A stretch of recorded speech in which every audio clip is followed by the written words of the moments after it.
Vous avez parlé du diagnostic. Qui le fait? Le président, le comité exécutif, ou faut-il faire appel à des audits extérieurs? Et susciter le ralliement, c'est difficile lorsqu'il faut licencier. Comment faire passer la pilule? Personnellement, je ne suis pas très favorable au fait que vous embauchiez des gens de l'extérieur pour vous apporter la solution à la crise. C'est pas bon. C'est pas bon. Les consultants ont un rôle, mais ils ont un rôle pour vous aider à dire, une fois que vous avez fait votre diagnostic, en disant finalement quel est le bon niveau des objectifs. Ils peuvent vous donner des références, ils peuvent vous donner des benchmarks, ils peuvent vous donner des exemples d'autres entreprises qui ont fait la même chose, ils peuvent vous aider pour éclairer votre décision. En aucun cas vous ne devez déléguer vos décisions ou la compréhension du problème ou la fixation des objectifs à des gens de l'extérieur. C'est l'erreur à ne pas commettre. Parce que si les gens dans l'entreprise ont l'impression que c'est une boîte de consultants qui est en train de faire le plan, c'est une boîte de consultants qui est en train de fixer des objectifs, ils vont perdre vraiment leur confiance dans le management. Donc, les consultants, pourquoi pas, mais en tant qu'ils vous aident à fixer le niveau, la barre à laquelle vous devez vous placer, mais c'est vous qui devez trancher. Quand je dis vous, c'est le patron de la boîte qui doit trancher avec son équipe. Hein. Ce n'est pas un exercice en solitaire, c'est un exercice collectif, mais dans lequel la décision ultime revient au patron de la boîte. C'est lui qui décide en fin de compte et qui porte la responsabilité.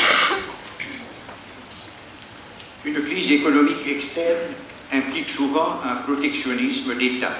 Comment gérer cela? Franchement, vous savez, on a eu une des pires crises au cours des 50 dernières années. Elle a eu lieu en 2008-2009. Il ne faut pas se faire d'illusions. Probablement, c'est la plus grosse crise financière et économique depuis 1929. On n'a pas vu tellement de protectionnisme. Il y a eu des tentatives, il y a eu des craintes, il y a des journaux qui ont écrit des articles sur le fait que ici ou là, il y avait... C'est vrai, mais franchement, par rapport à la dimension de la crise, à l'intensité de la crise, moi je pense que le monde a très bien résisté à la tentation du protectionnisme. Très bien résisté. Alors, qu'ici ou là, ça n'ait pas été parfait, qu'il y ait eu des tentatives, mais grosso modo, le commerce international continue de fonctionner, il n'y a pas eu des barrières douanières, il n'y a pas eu de guerre économique entre les différentes économies, et la sortie de la crise va permettre d'atténuer encore plus ces tensions. Donc, moi je pense que, au vu de ce qui s'est passé, nous avons vraiment bien résisté à la tentation du protectionnisme, qui aurait été une catastrophe dans une situation telle que celle qu'on a connue au cours des 2 dernières années. Ça n'est pas terminé, mais c'est en train de s'amoindrir. Le risque est en train de s'amoindrir. C'est une question posée par un jeune, certainement. Pensez-vous qu'une société en crise engage des jeunes pas encore expérimentés? Bien sûr, mais bien sûr.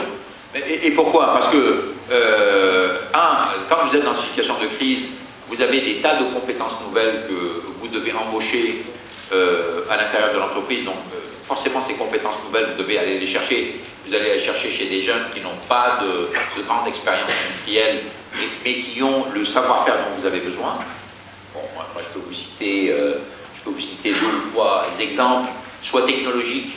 Aujourd'hui, nous embauchons des tas d'ingénieurs qui ont des compétences sur les batteries, qui ont des compétences sur des matériaux dont on a besoin, qui ont des tas de compétences sur des qualifications électriques que nous n'avons pas forcément à l'intérieur du constructeur, et nous n'allons pas chercher des gens expérimentés, nous allons vraiment embaucher des ingénieurs qui sortent des meilleures écoles.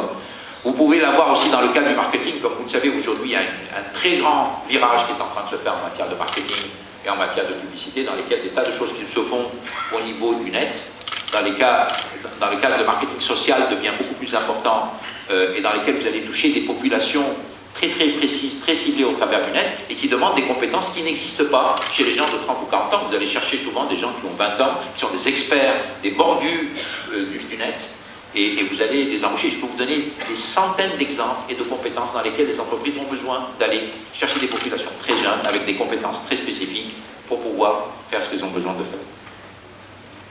Est-ce que vous prévoyez une fin à la crise actuelle? Bien sûr.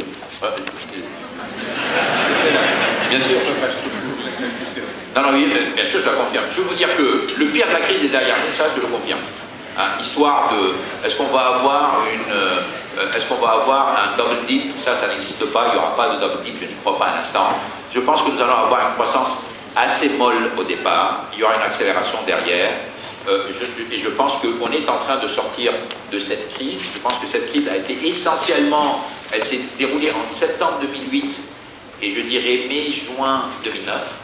Et on a commencé à sortir petit à petit de cette crise à partir de mai-juin 2009. Alors, il y a des rechutes dans les pays qui ont pris des mesures pour réduire les effets de la crise. Donc, par exemple, quand dans des pays, en ce qui concerne les voitures, vous avez mis en place le scrapping system, c'est-à-dire le système dans lequel vous donnez au consommateur une prime pour qu'il achète une voiture, vous avez artificiellement gonflé le marché et vous avez repoussé le déclin pour plus tard. Bon, dans ce cas-là, on le sait. Alors évidemment, Philippe, pourquoi on le fait? Ben, on le fait, et c'est très utile, parce que les entreprises ont été surprises par la crise.